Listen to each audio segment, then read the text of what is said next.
how much of a blow is the U.S.'s snub?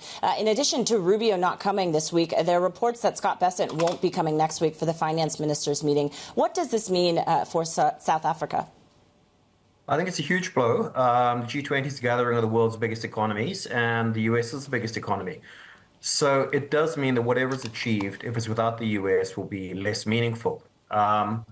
So it puts South Africa in a difficult position. But on the other hand, South Africa has drawn strong support from the EU, which is collectively the country's biggest trading partner and also the biggest investor. And it gives the opportunity to South Africa to push forward with this agenda to try and wean the world's global financial institutions off their dependence on the West and make them more amenable to what they term here as a global south, so China, India, and smaller countries like South Africa. So, Antony, without the inclusion, at least, of the two leaders in the U.S., Marco Rubio and potentially Scott Bessent, does that change the agenda for South Africa? Or, as you say, with the EU and others still coming, could they still achieve some progress? I don't think it changes the agenda. I think South Africa will be doubling down.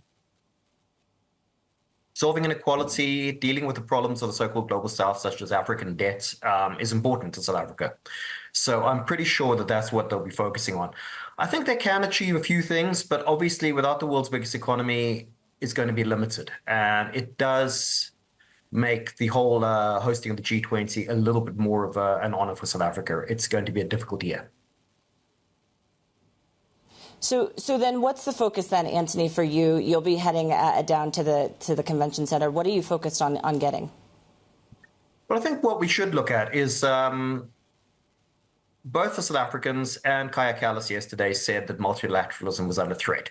And I think there'll be a bit of a show of solidarity. South Africa's relations with the EU have, in the last few years, been tested a little bit by South Africa's ambiguous approach to Russia's attack on Ukraine.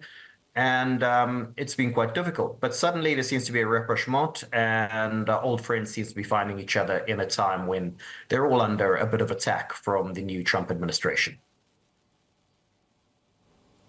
Right, of course, and that will be key in there. Antony, we were just taking a look at some of the other officials that will be potentially on the ground here. When we think about at least the South Africa's relationship moving forward with some of these other countries, where would you say is the most important for South Africa to walk away with maybe a strengthened bilateral relationship? I think what would be important for South Africa, and we've seen this already given that it's an EU-South Africa summit next month, which has been long delayed. South Africa's biggest trading partner is the EU, just a little bit ahead of China, and by far the biggest investor in the country in terms of actual companies and factories. So I think if there's a rapprochement and South Africa can rebuild and improve its relationship with the EU, that would be a major achievement for the country. At the same time, it's keen to build ties with China and India, and I think they'll be pushing that quite hard as well.